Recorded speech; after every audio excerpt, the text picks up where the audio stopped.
Olá! Os problemas com abastecimento de combustíveis, alimentos e até água em função da paralisação dos caminhoneiros no Brasil obrigaram a Universidade Franciscana a transferir o vestibular de inverno. Esse vai ser o principal assunto do programa, que também mostra nesta edição como foi o intercâmbio científico e cultural realizado por alunos do curso de enfermagem e do mestrado profissional em saúde materno-infantil da UFN por 15 dias na Alemanha. O primeiro vestibular de inverno da história da Universidade Franciscana vai ser realizado no dia 29 de junho e não mais na próxima sexta-feira.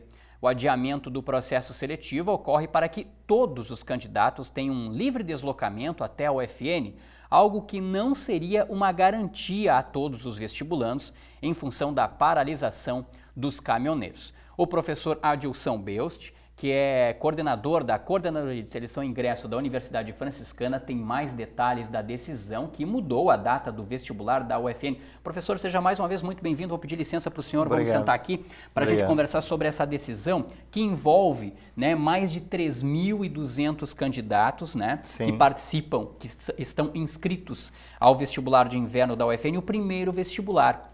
Professor? Foi uma data muito bem pensada, logo após um feriado, dia 1º de junho, mas que por circunstâncias externas, circunstâncias, aliás, que atingem a toda a sociedade brasileira, fazem com que a Universidade Franciscana tenha de tomar uma decisão diferente e transferir para o dia 29 de junho, correto? Correto, Rogério. Para nós também foi uma decisão bastante difícil. Nós pensamos muito a respeito dessa posição, nós monitoramos a reitoria, a assessoria de comunicação da instituição, e a própria coordenadoria, nós monitoramos todo o andamento dessa paralisação, os seus efeitos, as suas consequências, e tomamos essa decisão pensando exatamente no candidato. O nosso processo é um concurso público e, como tal, nós temos que dar direitos iguais, oportunidades iguais, acesso a todos os candidatos. Então, com base nessa situação que o país vive, nós tomamos essa decisão ontem à tarde, em torno de 14 horas, em uma reunião com a reitoria, uma decisão unânime, porque nós desejamos que o nosso candidato faça uma prova muito boa, como sempre fez em nossa instituição. Nós preparamos todo esse processo com muito carinho, como a gente sempre faz, com muita organização. Pensamos nessa data, como você colocou, exatamente para bem atender o candidato, um meio de feriado, para o deslocamento dele, da sua família. Contudo, realmente a situação do país nos levou para essa decisão. Sim, aliás, é uma decisão muito semelhante, professor, a primeira decisão, eu me refiro, realizar o vestibular no dia 1º de junho, num primeiro momento, muito em função do ano passado, quando ele também foi realizado entre o feriado de Corpus Christi e o primeiro fim de semana, e foi muito bem sucedido. E eu lembro que, inclusive, para tomar a decisão de realizá-lo este ano em 1º de junho, um dos principais fatores levados em consideração era de que os candidatos e as candidatas teriam mais tempo de locomoção, poderiam se deslocar durante a manhã, poderiam daqui a pouco almoçar na cidade, teriam a garantia de que ao final da tarde, após realizarem a prova, poderiam ou pernoitar na cidade ou seguir viagem de uma maneira mais tranquila, sem aquele, eu colocaria assim, aquele desgaste da prova do vestibular.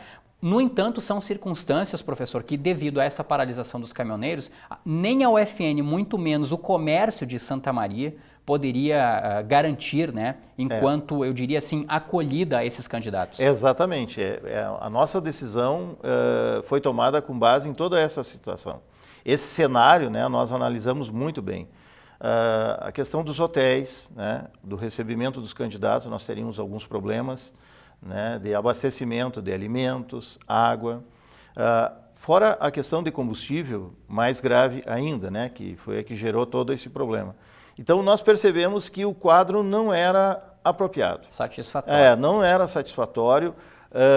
Nós sabemos, Rogério, que toda decisão desse tipo, toda transferência, toda mudança, pode causar algum dano para algum candidato de alguma forma. Nós entendemos isso perfeitamente e nós levamos isso em consideração antes de tomar essa decisão.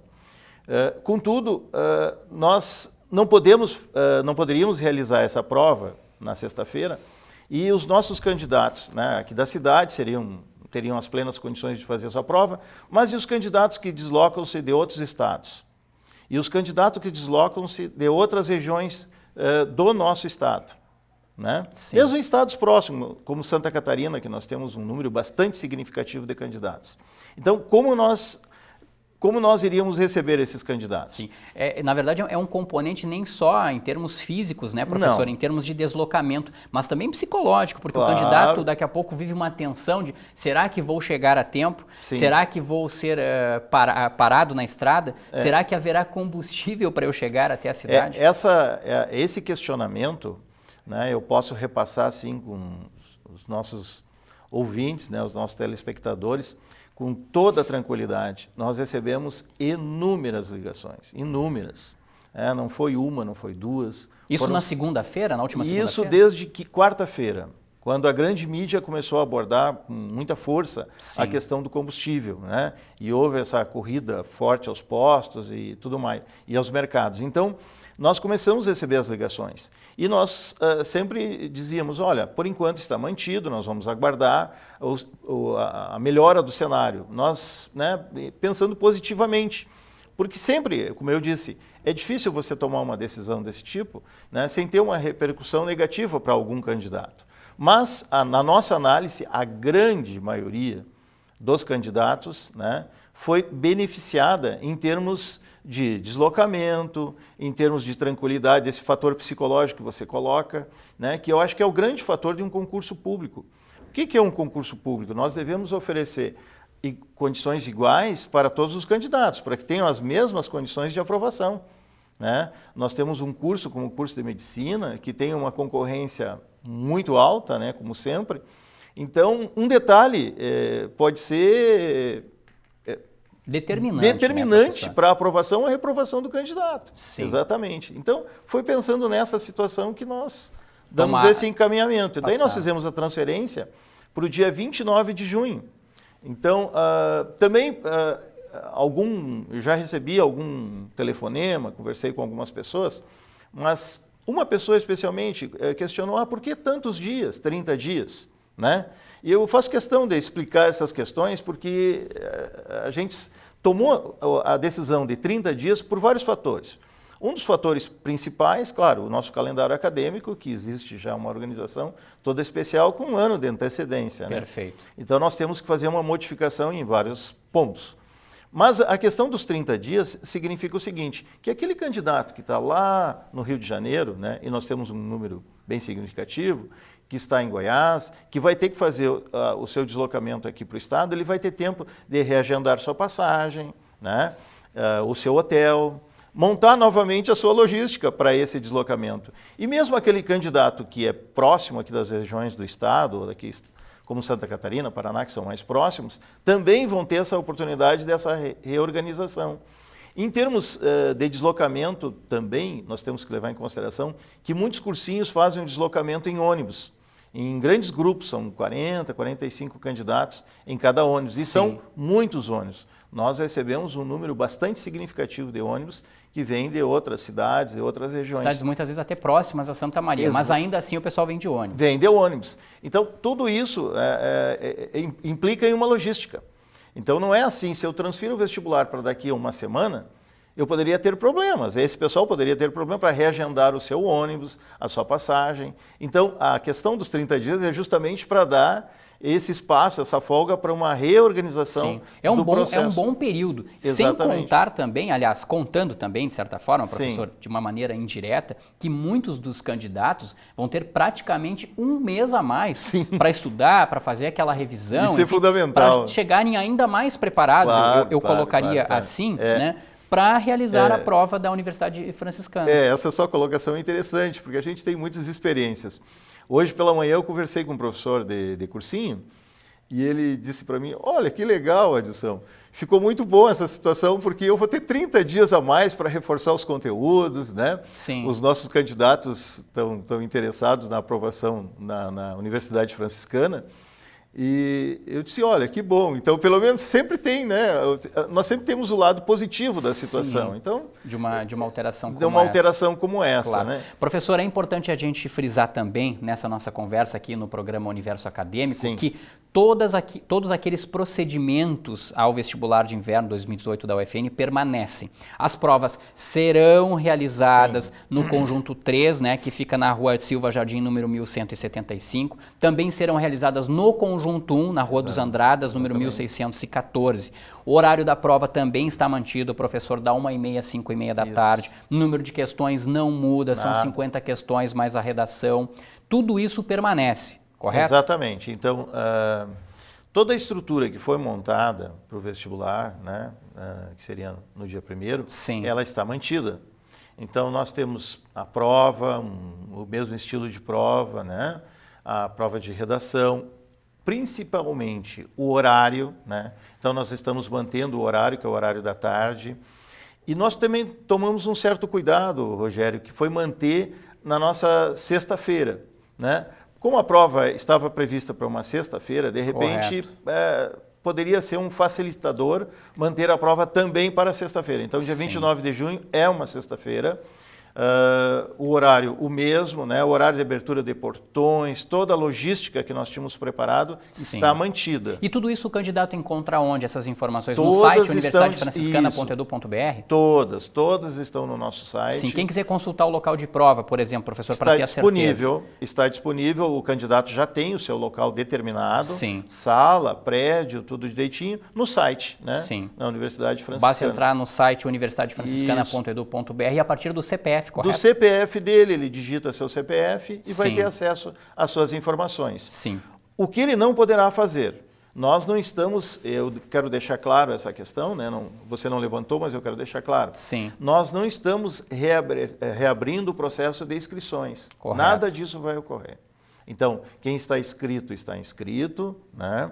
A opção de curso que o candidato fez está determinada, está mantida, nós não vamos fazer alteração nenhuma nesse aspecto. Sim, tanto que havia essa preparação para a prova ser realizada exatamente nesse dia 1º de junho, na próxima sexta-feira, e acabou sendo transferida então para o dia 29 de junho. Quero aproveitar a sua presença aqui, professor, já que o senhor tocou nesse assunto dessa questão das inscrições, né? Nós vamos dar uma olhadinha na tela, o pessoal de casa, quem nos acompanha pelo YouTube também ou pelas redes sociais.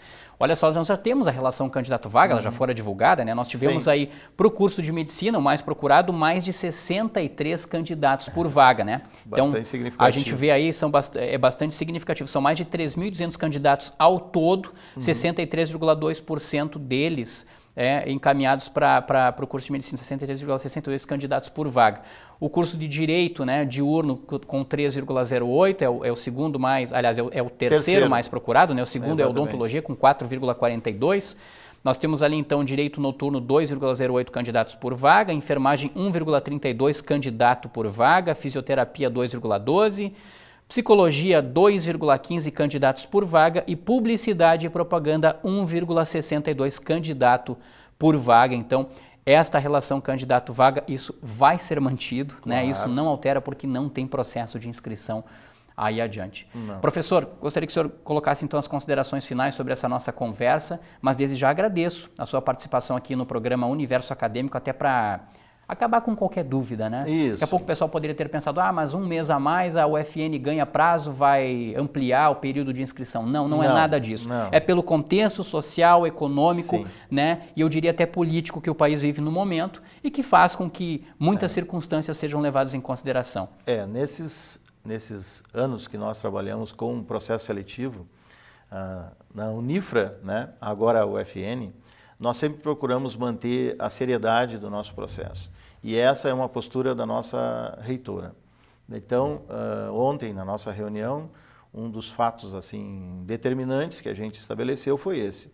A gente vai fazer a transferência da data, mas é só da data, né? O nosso processo fica mantido, os candidatos inscritos são os candidatos que vão concorrer ao processo, porque o nosso objetivo é, como eu disse antes, colaborar, né, para que o candidato faça uma boa prova. Somente isso. Sim. Certo? As outras inalações que, de repente, algumas pessoas podem pensar, né, porque é um feriado e isso. Não é nada disso, né? O nosso processo ele está pronto. E como tal, tecnicamente, digamos assim, seria melhor para nós instituição, aplicarmos na sexta-feira. Mas nós pensamos sempre, como Universidade Franciscana, e pela nossa filosofia, né, que nós temos de trabalho na instituição, né, com base em São Francisco, que eu acho que é um referencial bem importante para nós. Então, a nossa filosofia nos leva a tomar essa decisão pensando no candidato, né? Porque o nosso trabalho ele vai se realizar, vai ser concretizado de qualquer forma. Então, eu quero dizer que os candidatos podem ficar tranquilos, né? Reorganizem sua vida, sua agenda, estudem um pouco mais, são 30 dias, afinal de contas, Exato. né? Então, estudem um pouco mais, aprofundem mais seus conhecimentos nas diversas disciplinas, que no dia 29 tudo irá ocorrer com a máxima tranquilidade, como sempre foi. Nós iremos recebê-los em nossos campos, né, com maior tranquilidade. E qualquer dúvida, né, como você colocou, qualquer dúvida, qualquer questão que surja, que esse candidato ligue para nós, ligue para a Coordenadoria de Seleção e Ingresso, sempre vai ter uma pessoa lá para atendê-lo, e faça contato ou por e-mail, né? Qualquer forma de mídia, né, que nós estamos conectados em todas. Correto. Existe a assessoria de comunicação, que também está disponível a passar essas informações. Correto. Ok? Eu quero agradecer o espaço Nós que agradecemos, professor. da UFN TV e dizer que estamos sempre às ordens. Tá certo, professor Adilson Obrigado. Cabrini Belci, muito obrigado pela sua participação. Coordenador da Coordenadoria de Seleção e Ingresso aqui da UFN. Mais uma vez, muito obrigado, professor. Eu que agradeço. Um grande abraço e bom trabalho para vocês. A UFN TV, né, vai seguir acompanhando todo esse processo e também, com certeza, trará uma cobertura ampla, né, no dia 29 de junho sobre o primeiro vestibular de inverno da história da UFN. Agora, olha só, a interdisciplinaridade está cada vez mais presente em instituições de ensino superior do Brasil. Essa integração entre o ensino e o serviço, com foco nos hospitais Casa de Saúde e São Francisco de Assis, virou tema de uma mostra realizada na Universidade Franciscana.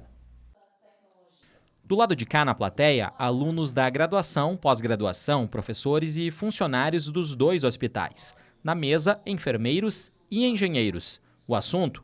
Tecnologias em saúde e o cuidado, mas sob um olhar mais humano.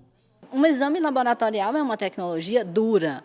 Os parâmetros, né, hospitalares, o eletrocardiograma, os monitores paramétricos são tecnologias duras de ambiente hospitalar.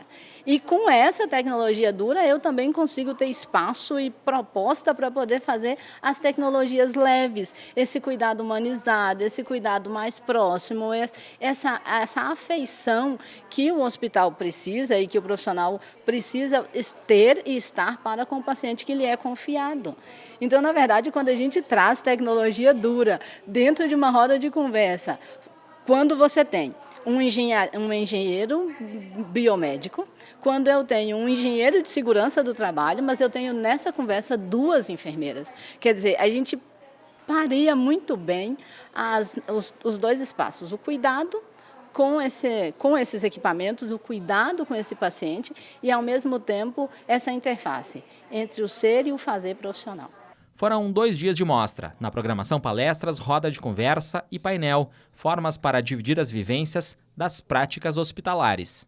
Porque possibilita essa execução do diálogo e ela contemplou vários temas, dentre eles pesquisa, a questão da imaginoteca, da ludicidade no ambiente hospitalar, a questão dos diferentes profissionais e diferentes práticas, o contexto de controle de infecção hospitalar, a questão da engenharia clínica e das novas tecnologias aplicadas aos serviços de saúde. Então, são temas bastante diversos, ricos e construídos a partir de uma dinâmica de diálogo entre todas as partes envolvidas. Hoje, cerca de 300 alunos e mais 80 residentes da UFN atuam na Casa de Saúde. Outros 80 acadêmicos da Universidade Franciscana também estão inseridos nas práticas desenvolvidas no Hospital São Francisco de Assis. A seguir, o intercâmbio científico e cultural realizado por alunos do curso de enfermagem e do mestrado profissional em saúde materno-infantil da Universidade Franciscana. Eles viajaram até a Alemanha.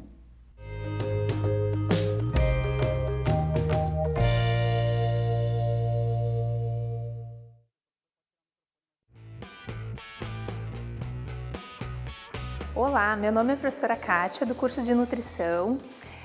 Eu vim falar um pouco para vocês sobre o curso de Nutrição da nossa instituição. O aluno aqui, ele vai ter a oportunidade de estudar várias áreas do curso, entre elas a área da nutrição clínica, tecnologia de alimentos, alimentação esportiva, serviços de alimentação, saúde coletiva.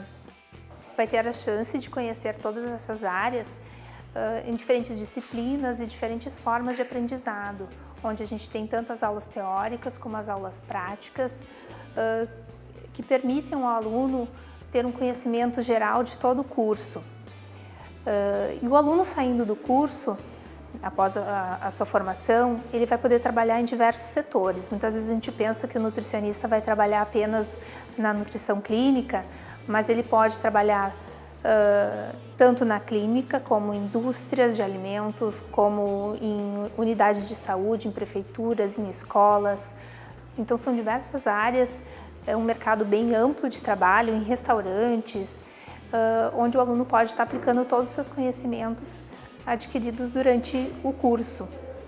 Sou a Daniele, estou no 6º semestre do curso de Nutrição e estou super empolgada porque cada vez mais eu fico apaixonada pelo curso, né? Porque ele sempre, desde o primeiro semestre, abriu muitas possibilidades para os alunos. Então, para a gente poder ver as várias áreas que estão surgindo no campo da nutrição e acabar decidindo melhor o que se encaixa mais no nosso perfil, né?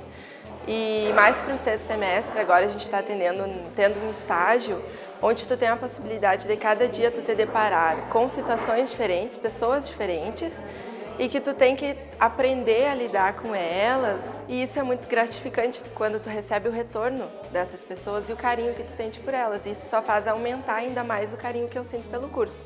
Eu espero no futuro poder ter sucesso na área que eu pretendo seguir, que no caso eu pretendo fazer concurso para as Forças Armadas. Então ainda estou decidindo, eu pretendo seguir a área da docência e espero me encontrar nisso e cada vez mais que esse amor pela nutrição só cresça.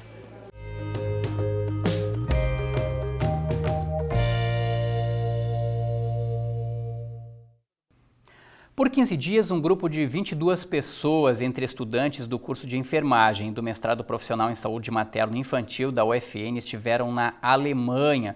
Foi lá que eles participaram de um intercâmbio científico e também cultural, em busca de experiências para atividades que vão desenvolver na área da saúde. E é por esse motivo que o universo acadêmico está recebendo nada mais, nada menos do que 5 dessas pessoas que estiveram na Alemanha. Ao meu lado direito, ao seu lado esquerdo aí do vídeo, estamos recebendo aqui então a professora irmã Dirce Bax, coordenadora do mestrado profissional em saúde materno e infantil. Seja muito bem-vinda ao universo acadêmico. Isso, obrigada. A coordenadora do curso de enfermagem aqui da UFN, professora Carla Ferreira. Professora, seja muito bem-vinda também. Muito obrigada. Para falar também da experiência, né, dessa vivência lá na Alemanha, a professora do curso, né, de enfermagem e também professora do mestrado em saúde materno e infantil, professora Marta Souza. Seja bem-vindo, professora. Obrigada. E os dois alunos, né, uma da graduação e um aluno do mestrado. O Daniel Tavares, acadêmico do mestrado profissional em saúde materna e infantil. Seja bem-vindo. Muito obrigado. E também a Carolina Bergental. Falei correto seu sobrenome? Carolina Bergental, acadêmica do curso de enfermagem. Pessoal, agradeço por demais a presença de vocês aqui e já quero até para a gente quebrar um pouquinho esse protocolo, vocês vão observar ao longo da entrevista que eles possuem uma bandeira do Brasil e da Alemanha. Eu já falei aqui para eles nos bastidores que com essa equipe aqui a gente ganhava a Copa, a gente ganharia a Copa da Alemanha, viu? Agora, deixando um pouquinho a brincadeira de lado, pessoal, vocês participaram lá na Alemanha, né, por 15 dias, do segundo simpósio Brasil-Alemanha com outras universidades do exterior. Irmã Dirce, fala um pouquinho para a gente o que é esse simpósio, o que ele representa e qual a importância da UFN estar inserida em um simpósio internacional dessa magnitude. É um significado enorme. Na realidade, essa ideia nasceu quando eu estive fazendo o meu estágio pós-doutoral na Alemanha, então a gente articulou ali. E o primeiro simpósio aconteceu em 2015 aqui na UFN, na época Centro Universitário Franciscano, né? Na época nós conseguimos trazer 10 pesquisadores de 5 universidades da Alemanha, né? E discutimos ali vários temas, entre a formação, né, nossa e de lá, a questão do sistema de saúde, enfim. E agora, então, nós aproveitamos essa nossa viagem, que já estava programada há mais de um ano, nós aproveitamos, então, para fazer o segundo simpósio Brasil-Alemanha. E aqui, de novo, nós tivemos algumas temáticas bem específicas. A nossa inserção mais na comunidade, falando da nossa estratégia saúde da família, trazendo o cenário da enfermagem obstétrica, que lá está bem mais avançada do que aqui, né? Então, foram também apresentações simultâneas, nossas daqui, e outras, então, de lá, do cenário de lá. Sim, professora Carla, para a graduação, né, falando especificamente para o curso de enfermagem, que importância tem uma viagem dessas e principalmente esse contato, né, com uma área da enfermagem, uma área da saúde, eu colocaria assim, na Europa, de um país que a gente sabe que não só passou por 2 guerras, mas que frequentemente, né, estimula o desenvolvimento da população e principalmente da área da saúde. Eu penso que para os alunos da graduação, essa imersão nesse contexto tanto cultural, histórico, que nos remete a fazer algumas reflexões, né, do que nós vivenciamos aqui no Brasil, que lá se tem como história, porque todo o nosso preparo para ir para lá, que durou mais ou menos em torno de 8 meses a 1 ano, como a irmã Dirce falou, nós também nos preparamos, estudamos como é que foi a história de Berlim, entramos em vídeo e tal. Então, assim, teve toda uma introdução para ir para esse local. Então, essa imersão do aluno na questão cultural, linguística, conhecer as casas de partos, conhecer o universo do enfermeiro lá, o que é ser enfermeiro lá, em relação ao nosso universo, foi extremamente importante. E é algo que com certeza marca muito na vida. Tanto que a gente tem, né, 2 alunos, uma da graduação, um do mestrado, mas eu pergunto primeiro para a professora Marta. Professora, fica mais fácil a partir de uma viagem dessas colocar em sala de aula os ensinamentos da enfermagem e explicar muitas vezes para eles lá em loco, lá na Alemanha? Olha, lembram que a gente conversava na semana passada ou no mês passado na aula lá sobre isso aqui? Olha aqui, vocês estão vivenciando isso aqui na prática. É por aí, professora? Com certeza, né? Essa visão ampliada de como que é a enfermagem, outro espaço, né? Ela traz um conteúdo para a sala de aula muito enriquecedor.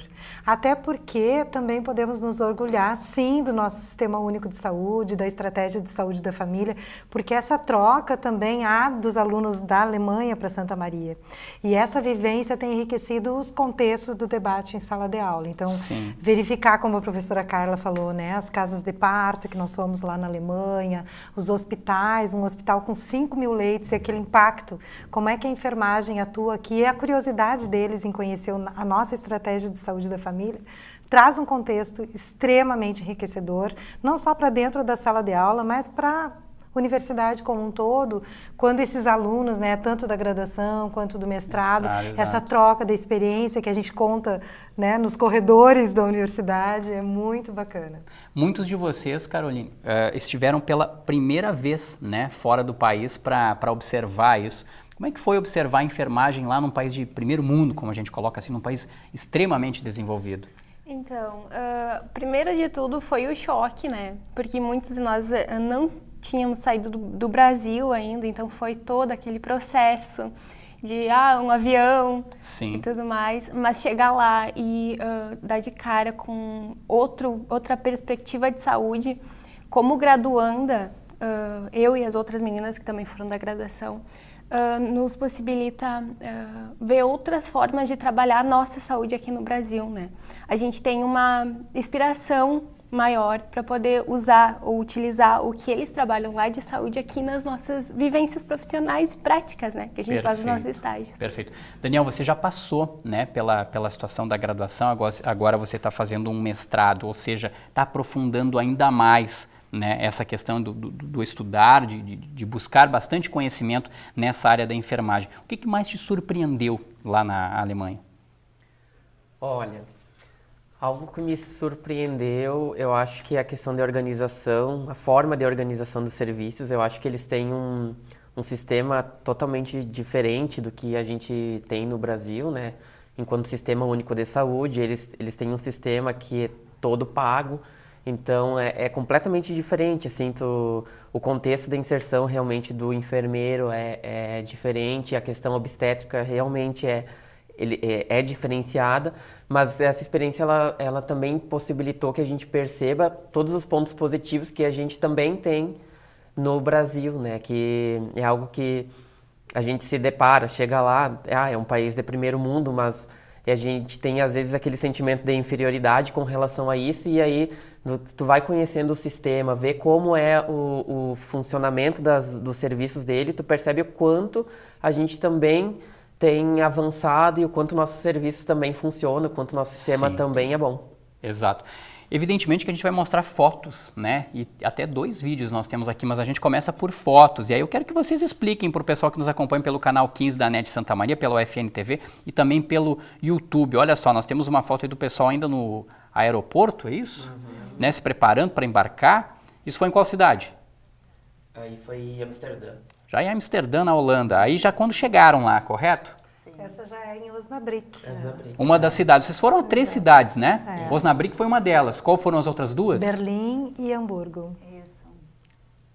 Aí era o congresso, a abertura do congresso em Osnabrück. Em Osnabrück nós tivemos uma conferência sobre a saúde da família na sexta-feira e com grandes autoridades, poderíamos dizer, da área da enfermagem. Sim. Os professores, os doutores da área da enfermagem mais renomados. Então foi um dia assim, de muita construção também. Sim, e foi exatamente ali, nessas 3 cidades, que são cidades que ficam mais ao norte da Alemanha, correto? Sim. Vocês trocaram, por exemplo, informações sobre parto humanizado, né? Observações sobre gestão acadêmica e também de algumas universidades aqui do país. Como é que é essa questão do parto humanizado? Fala-se tanto cada vez mais aqui no Brasil, mas e lá na Alemanha, de fato? Isso já é algo efetivo que se vê na prática? Você deve ter uma das fotos, sim. Na realidade, tem um outro movimento, digamos assim, na Alemanha, e a gente, nesse ponto, nós temos muito o que aprender com eles. Sim. A começar pela situação até da própria casa de parto, a gente está vendo que é uma realidade, eu acho que talvez até um pouco distante aqui do Brasil. Na realidade, o que acontece lá, a cultura é do parto normal. Eles têm agora, nos últimos anos, têm aumentado um pouquinho mais os índices de cesarianas, mas é a cultura do parto normal que para nós ainda está muito aquém, digamos, nós temos um número muito maior hoje de cesarianas aqui no país. Sim. Então, é isso que a gente aprendeu, e lá o parto acontece com as obstetrizes numa casa de parto. E, por exemplo, nessa casa que nós conhecemos, a mãe fica 4 horas e vai para casa. Então, é um processo totalmente natural, acompanhado pela família, enfim. Bem interessante. Do ponto de vista dos alunos, enfim, do curso, né, professora Marta, a gente tem aqui, por exemplo, uma anotação que eu fiz aqui, 95% de partos normais ocorrem na Alemanha. Aqui no Brasil, na verdade, a gente tem praticamente uma inversão, né? Quase que na totalidade por cesarianas, né? E eu lembro aí que tem uma relação também muito psicológica nessa questão envolvendo o parto normal, né? Porque muitos psicólogos até colocam que isso muitas vezes representa também a primeira vitória da criança, né? Ela não foi tirada lá da mãe, enfim, ela veio por via natural mesmo, né? Então ela é uma vitória dela, né? Como é que vocês conseguem colocar essa situação, por exemplo, na área da enfermagem e explicar para os alunos em sala de aula? Esse foi um dos pontos que impactou, acho que a maioria do grupo, né? A questão das casas de parto, quando elas relatam que sequer é feito alguma episiotomia, são todos os medicamentos são todos fitoterápicos, as tecnologias são todas tecnologias leves, não existe grandes instrumentos, o bebê nasce na hora que ele quer, né? E há todo um preparo dessas obstetrizes que estão ali atendendo, então esse foi um fator que impactou muito o grupo e o quanto nós ainda no Brasil, nesse ponto, temos que melhorar, né? Diminuir o índice de cesárea, optar mais pelo parto normal. Eu acho que esse foi um grande aprendizado de todos nós. Nós temos muito a oferecer, como o Daniel falou, na questão da participação, do controle social no SUS, que eles têm uma deficiência lá. Nós temos pontos a trocar, né? Positivos nossos e deles, e eu acho que essa troca é o mais interessante no debate atual aqui. Sim. Professora Carla, para uma graduação, né, de uma universidade, o quanto isso é importante, mas principalmente ter contato com profissionais de outros países? Eu penso assim, pensando na Caroline, né, que também outros estudantes que vão ter a oportunidade de trocar com outros estudantes aqui dentro da instituição, eles perceberem antes, porque ela, por exemplo, não viu ainda a saúde materna, né, a saúde da mulher. Então, ela já se inserir dentro dos estágios, das práticas, das atividades teórico-práticas, com esse olhar diferenciado, ela vai contribuir para o contexto. Porque a gente sabe que o professor, ele é um facilitador do processo de ensino-aprendizagem. Então, mesmo que o professor não tenha, hoje da saúde materna, não tenha ido até lá, não tenha feito essa mesma imersão, nós teremos os estudantes que trarão essa discussão para dentro da sala de aula. Então, eu penso que o objetivo principal disso é mudar essa nossa cultura e baixar esses índices de cesarianas que nós temos, infelizmente, muito alto e que traz mais custos para hospitais, mais riscos para a criança, para a mãe, né? Então, tem uma série de questões negativas que a cesárea só... Investimentos desnecessários, né? Que eles evidenciaram muito lá, que essa taxa de cesarianas são... casos que são realmente necessários à ocorrência dela, né? Não se faz cesariana porque a mãe deseja, no sentido de é realmente necessário, tem toda uma outra cultura do parto normal. A questão das intervenções mínimas, né? Eles deixaram bem claro, tu interviu realmente só quando é extremamente necessário. Ser natural, né? Uma questão que chamou bastante atenção lá. Por exemplo, o parto gemelar é indicação de cesárea aqui no Brasil, né? E lá não significa que... Para quem não entende muito, para quem está acompanhando a programação, o que é o parto gemelar? É a mãe que está grávida de 2 bebês, né? Sim. Então, lá eles tentam fazer via parto normal também. Sim, é natural. Não é indicação de cesárea. Não é indicação de cesárea como aqui no Brasil. Aqui no Brasil já é uma indicação, né? Quero perguntar para a Carolina e também para o Daniel, em relação a isso que a professora Carla colocava, né? Sobre essas experiências vividas por lá. A partir do momento que vocês retornaram da Alemanha agora, né? E entram na sala de aula, quando vocês ouvem o professor em sala de aula, assim, vocês... observam de uma maneira já diferente, no teu caso, Carolina, que ainda vai passar por algumas atividades, por algumas disciplinas, que talvez você já possa ter antecipado alguma coisa lá na Alemanha. Você consegue perceber de uma maneira diferente já isso? Com certeza. Eu acredito que, como a prof. Carla salientou antes, eu ainda não tive essas disciplinas em aula, mas como graduanda e futura profissional, eu já vou ter uma visão diferente até no próprio processo profissional, né? Sim. A gente tem uma visão de saúde que é ampliada com essa viagem, né? Então, eu acredito que agora, durante as aulas, durante as discussões em aula, eu já posso trazer novas ideias, né? Novas coisas que podem ser conversadas, né? Com os colegas, né? E lá na frente também, na minha profissão, futura profissão, né? Sim. Como enfermeira, trabalhar isso também. Isso vai ser verificado também no mestrado, provavelmente, Daniel? Você acha que consegue observar algumas coisas de uma maneira diferente antes de ter ido para a Alemanha? Eu acho que no mestrado a gente já vinha com uma discussão bastante forte com relação a essa valorização do parto normal, dessa questão de enfrentar esses altos índices de cesarianas aqui no Brasil, né? Mas hoje eu percebo que a viagem, claro, contribui muito para minha visão como mestrando, mas enquanto profissional do serviço de saúde, porque hoje a minha realidade é trabalhar numa estratégia de saúde da família e o quanto isso vai contribuir, essa viagem vai contribuir para que lá na ponta, no serviço, né, eu possa estar trabalhando com as próprias mulheres que venham fazer o acompanhamento pré-natal na minha unidade. Sim. Essa questão do parto normal, do quanto isso é importante, do quanto isso reduz riscos. É importante sempre bater em cima dessa situação. Eu tenho 2 vídeos para mostrar para o pessoal que está nos acompanhando e para vocês aqui também. Eu estou curioso para saber o que eram essas atividades. O primeiro deles a gente já está rodando aqui na tela. Acredito que uma enfermeira, isso, que está mostrando qual a maneira mais adequada, acredito que de acalmar uma criança, é isso? Uma simulação. Uma simulação? Simulação de cuidado com o bebê. Sim. Na verdade, foi algo bem impressionante, porque eu acho que a gente até não estava preparado para o que iria acontecer na sequência, mas eles têm uma tecnologia muito grande nesses bonecos para o ensino, né? Então, ali ela começou oferecendo o boneco a princípio para que a irmã se segurasse, né? Mas logo após, eles têm um controle via computador, então o boneco começou a ficar azulado, cianótico, daí precisaria de uma intervenção, então a gente entra para fazer uma atuação, e é uma forma que eles têm de garantir o aprendizado do aluno, e todas essas salas elas são monitoradas via câmeras, Então, por exemplo, em um dia de uma prova prática, por exemplo, o professor fica em uma outra sala, o aluno entra para dentro dessa sala, faz todo o atendimento e o professor consegue avaliar à distância a conduta do aluno.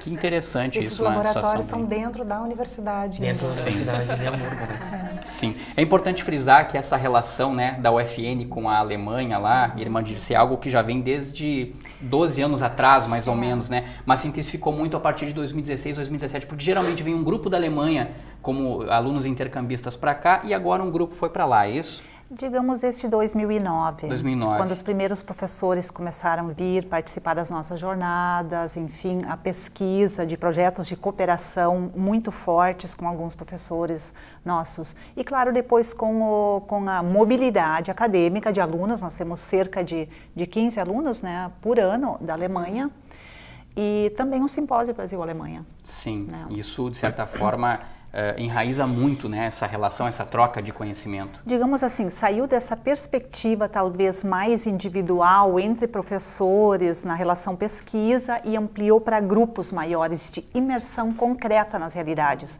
Porque assim como nós fomos, eles também virão. Sim. E já vieram. No ano passado, em 2017, vieram 37 alunos e professores da Alemanha. E no ano que vem virão 40, e nesse cerca de encontro 40. agora recente em que vocês estiveram por lá, vocês tiveram contato direto com pessoas de 5 universidades diferentes. De 5 então, universidades. isso é muito importante. E mais do que isso, digamos assim, as maiores autoridades da área da enfermagem, né? Por ocasião dessas conferências e do simpósio. Então, foi um ganho. Foi um ganho muito grande. As conexões que foram feitas, por exemplo, os mestrandos, alguns estarão defendendo suas dissertações durante a Jornada Internacional da Enfermagem, em maio do ano que vem. Sim, e também vão receber orientações de professores de lá, né? Então, por exemplo, na banca do Daniel, vai ter um professor da Alemanha. Então, são conexões que vão, né, se ampliando. Sim. Para encerrar já esse nosso bate-papo, essa nossa conversa, que é muito legal saber, né, quando as pessoas vão para a Europa e tudo mais, eu sei que vocês passaram por um processo de em cerca de 8 meses, como a professora Carla colocava. Aprenderam um pouco de inglês, né? Mas evidentemente que vocês também tiveram a oportunidade de conhecer as cidades lá da Alemanha, né? E eu queria saber uma curiosidade de vocês. Vocês comeram uma comida com um nome diferente aí, né? O pessoal disse que era um pouco azedo, que era bom. Como é que é o nome dessa comida? Em que consiste ela, hein? Quem é que vai contar pra gente isso? O nome eu não consegui gravar, mas a irmã disse aí que fala bem o Qual é o nome, irmã Dirce? Klapshaus, é isso? Tá, e o que tem nessa comida aí que é difícil até de soletrar, hein? Sim, quem sabe tu fala. Ela é uma comida que foge um pouco da nossa tradição, né? Sim. Então, era um peixe cru. Tradicional de Hamburgo, né? É uma comida tradicional de Hamburgo, e quando ela apareceu, todo mundo olhou e disse, nossa, o que é isso, né? Porque ela era a apresentação já era diferente, né? Mas todo mundo olhou quando tinha um ovo frito em cima e disse, bom, o ovo salvou. Mas todo mundo provou, eu acho que é isso, quando tu vai para um lugar, se dispor a experimentar o novo, a vivenciar o diferente, a trazer um pouco dessa cultura para casa, né? E também imaginar que quando eles vêm para cá, o quanto eles também devem sentir esse impacto dessa diferença, inclusive na alimentação. Exatamente, aí, então essa questão do intercâmbio cultural, não só científico. Aliás, nessa viagem, a irmã Irani Ruplo, né, reitora da Universidade Franciscana, também acompanhou vocês, a gente pôde observar nas fotos. Pessoal, gostaria de agradecer demais a presença de vocês aqui no Universo Acadêmico. Tomara que em breve outra turma possa ir. Vai ir, né, irmã Dirce? Claro, outra turma vai, né? Sim, esperamos, né, que agora a próxima seja em 2020. 2020. Antes os alemães vêm para cá para buscar um conhecimento conosco aqui também. Porque mas eu queria dizer uma coisinha bem rápida ainda. Eu acho que esse ganho, a gente não falou disso, esse ganho sim, é para o aluno, para o professor, para os cursos de graduação, de mestrado, é um ganho para a nossa universidade hoje, que precisa trabalhar essa relação também da globalização, enfim, da universalização ou da internacionalização, mas é um ganho muito grande também para as famílias, para Santa Maria, o Brasil, eu acho que cresceu com novas ideias e todos nós retornamos estimulados, pensando de fato, onde eu posso fazer a diferença agora? Esse para mim é o principal ganho. Sim. Né? Interessante isso. Muito boa essa colocação. Mais uma vez, muito obrigado pela participação de todos vocês aqui no programa Universo Acadêmico. A gente vai falar um pouquinho de Santa Maria, sim, porque o livro Por que Santa Maria reúne depoimentos de pessoas que escolheram a cidade para morar ou trabalhar e com isso mantiveram uma relação, né, de carinho com a cidade. A obra teve o lançamento oficial esta semana e inclui entre os autores muitos habitantes que já receberam o título de cidadão santamariense pela Câmara de Vereadores da cidade. Muita gente pequena, em muitos lugares pequenos, fazendo coisas pequenas, mudarão a face da terra. Frases de esperança como estas da irmã Lourdes Gil e palavras de amor à cidade estão por todos os cantos do livro, que carrega no título uma pergunta: por que Santa Maria? 100 autores de 3 continentes, 7 países, 5 estados e 67 municípios falam sobre suas experiências na cidade e principalmente como foi a acolhida aqui. Bons conteúdos, bons depoimentos e cada vez engrandecer mais a nossa Santa Maria, que como esses 100, eu, o Zanata e o Birata também não somos de Santa Maria, né? Eu vim de São Pedro, o Zanata veio lá de Taquarussu do Sul, o Birata de Tupaciretã. E com isso, eu acho que é uma contribuição cultural, uma contribuição que eu tenho certeza vai ser histórica para Santa Maria e uma maneira de também Santa Maria se alertar e acreditar no potencial que tem. Os depoimentos são de pessoas que vieram trabalhar, muitas no serviço militar, pessoas que vieram passear, cruzaram de trem, pessoas que vieram estudar em uma das instituições de ensino, como a Universidade Franciscana, pessoas que chegaram e não saíram mais, ou que levaram Santa Maria no coração. Os autores representam 46 segmentos profissionais diferentes. A irmã Irani, reitora da Universidade Franciscana, que é natural de Sarandi, foi uma das autoras convidadas. Eu penso que quando se escreve sobre uma cidade, se destaca os valores desta cidade, a pessoa, a importância e o significado da vida que se constrói nesse lugar, das vidas com quem se convive e, sobretudo, os projetos pessoais e da coletividade que se contribui para desenvolver. Qual é o sentimento da senhora por Santa Maria? De muita esperança. Eu quero muito bem a cidade, admiro muito a juventude, o vigor, sabe, esse entusiasmo, essa alegria trazida pelos jovens, mas também esta história que precisa ser renovada e construída. Cada autor ganhou 4 páginas para escrever sobre a cidade. O professor Juana Moretti, do curso de design da UFN, chegou em Santa Maria vindo do Peru em 1974. Eu tenho uma frase onde, quando eu tinha 15 anos, me falei: um dia eu olharei essas estrelas de um outro lugar, de um outro país.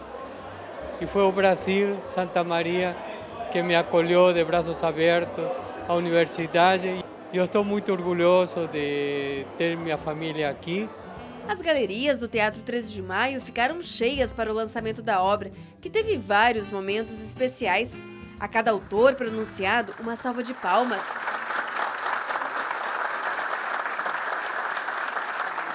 O músico Delcita Borda abriu o evento.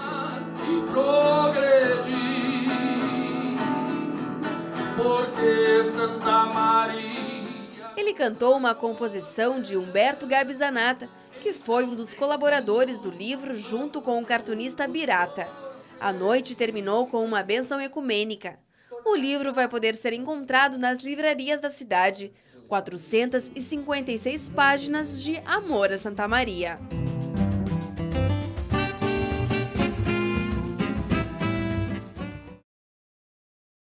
A história da moda está diretamente ligada a acontecimentos mundiais. Revolução Industrial, quebra da Bolsa de Valores de Nova York são alguns dos acontecimentos históricos que influenciaram a produção do vestuário.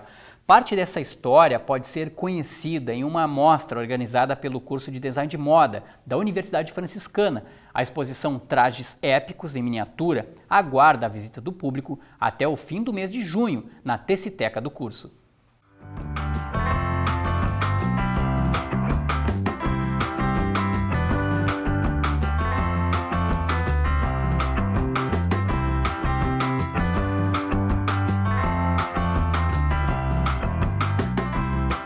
A moda ela foi influenciada por todos esses aspectos no decorrer do tempo, né, no decorrer dos anos. Assim como também hoje em dia muitos designers e estilistas se influenciam dessas épocas, dessas décadas para criarem coleções atuais, né? Então, na verdade, assim, é um ciclo, né, do que se usa hoje, do que foi usado no passado, e a moda ela acaba sempre tendo referências antigas na moda de agora e, né, e referências da moda naquela época também foram muito importantes, né? Que não tem como a gente não deixar de levar em consideração e de fazer esse estudo, né?